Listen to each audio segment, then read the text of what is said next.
2256 से आए समय यात्री और इसके रहस्य के पीछे का विज्ञान एक ऐसी कहानी है जो हमें समय यात्रा की संभावनाओं और वैज्ञानिक सिद्धांतों की गहराई में ले जाती है।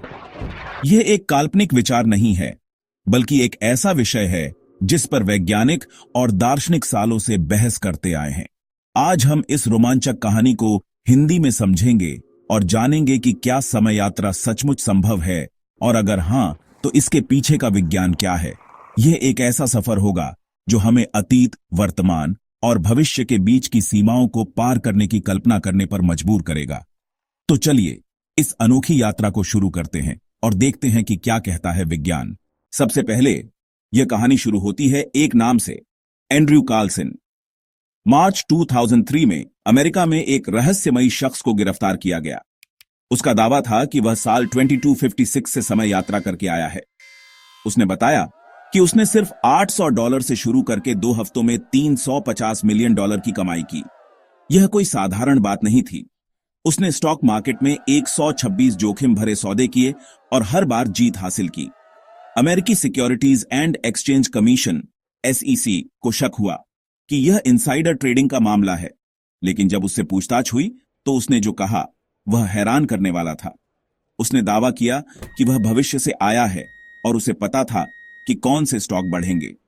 उसकी गिरफ्तारी के बाद वह कोर्ट में पेशी से पहले गायब हो गया। क्या यह सच हो सकता है? क्या कोई सचमुच 2256 से 2003 में आ सकता है? इस सवाल का जवाब ढूंढने के लिए हमें समय यात्रा के विज्ञान को समझना होगा। समय यात्रा का विचार बहुत पुराना है। 1895 में H.G. वेल्स ने अपनी किताब दी टाइम मशीन लिखी, जिसमें एक मशीन से भविष्य और अतीत में जाने की बात थी। यह एक काल्पनिक कहानी थी, लेकिन इसने वैज्ञानिकों को सोचने पर मजबूर किया। क्या समय में आगे या पीछे जाना संभव है? विज्ञान कहता है कि यह पूरी तरह असंभव नहीं है, लेकिन इसके लिए कुछ खास शर्तें चाहिए। समय यात्रा को समझने के लिए हमें अल्बर्ट आइंस्टीन की थ्योरी ऑफ रिलेटिविटी की ओर देखना होगा। आइंस्टीन ने 1905 में अपनी स्पेशल रिलेटिविटी थ्योरी पेश की, जिसमें उन्होंने बताया कि समय और अंतरिक्ष एक दूसरे से जुड़े हुए हैं। इसे स्पेस टाइम कहते हैं। उनके मुताबिक समय हर किसी के लिए एक जैसा नहीं चलता। यह आपकी गति और गुरुत्वाकर्षण पर निर्भर करता है। इसे टाइम डायलेशन कहते हैं।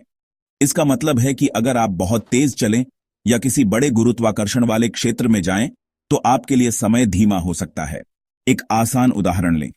अगर आप एक अंतरिक्ष यान में बैठकर प्रकाश की गति के करीब लगभग 3 लाख किलोमीटर प्रति सेकंड यात्रा करें, तो आपके लिए समय धीमा हो जाएगा। मान लीजिए आप 99% प्रकाश गति से 5 साल तक यात्रा करते हैं।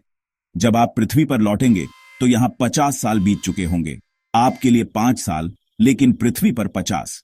यह समय यात्रा का एक रूप है, भविष्य में जाना। यह कोई काल्पनिक बात नहीं है।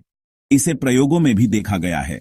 जैसे GPS सैटेलाइट्स को हर दिन समय सुधारना पड़ता है, क्योंकि अंतरिक्ष में उनकी गति और कम गुरुत्वाकर्षण की वजह से उनका समय पृथ्वी से थोड़ा अलग चलता है। लेकिन यह तो भविष्य की बात हुई। क्या अतीत में जाना संभव है? यह सवाल थोड़ा जटिल है। आइंस्टीन की जनरल रिलेटिविटी थ्योरी कहती है कि अंतरिक्ष और समय को मोड़ा जा सकता है। अगर आप अंतरिक्ष समय में एक वर्म होल बना सकें, एक तरह का शॉर्टकट, तो सैद्धांतिक रूप से अतीत में जा सकते हैं। वर्म होल 2 दूर के बिंदुओं को जोड़ने वाला एक टनल होता है, लेकिन यह इतना आसान नहीं है। वर्म होल को स्थिर रखने के लिए नेगेटिव एनर्जी चाहिए, जो अभी तक हमें नहीं मिली। साथ ही अगर आप अतीत में गए और कुछ बदल दिया, तो क्या होगा? इसे ग्रैंडफादर पैराडॉक्स कहते हैं। अब वापस आते हैं एंड्रयू कार्लसन की कहानी पर। उसने कहा कि वह 2256 से आया था। अगर यह सच है तो उसे भविष्य से अतीत में आने की तकनीक पता थी। लेकिन क्या 2256 में ऐसी तकनीक होगी? कुछ वैज्ञानिक मानते हैं कि भविष्य में वर्म होल या ब्लैक होल का इस्तेमाल करके समय यात्रा संभव हो सकती है। ब्लैक होल इतना शक्तिशाली गुरुत्वाकर्षण पैदा करते हैं कि वे समय को मोड़ सकते हैं। अगर कोई अंतरिक्ष यान ब्लैक होल के पास से गुजरे तो समय उसके लिए धीमा हो सकता है, लेकिन अतीत में जाने के लिए हमें ब्लैक होल को नियंत्रित करना होगा, जो अभी असंभव है। एक और संभावना है क्रायोस्लीप की। यह एक ऐसी तकनीक है जिसमें इंसान को ठंडा करके गहरी नींद में डाल दिया जाता है। फिल्मों में आपने देखा होगा, जैसे पैसेंजर्स में। इसमें लोग सालों तक सोते हैं और उनकी उम्र नहीं बढ़ती।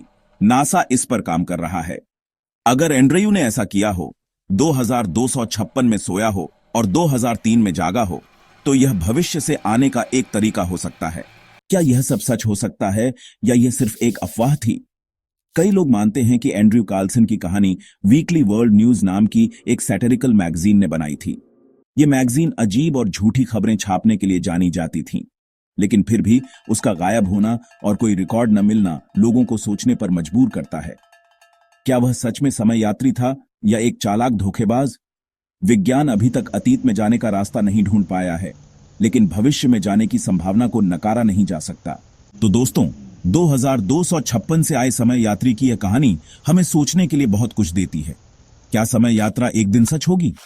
क्या हम कभी अतीत को बदल सकेंगे या भविष्य को देख सकेंगे? विज्ञान कहता है कि कुछ संभव है, कुछ नहीं।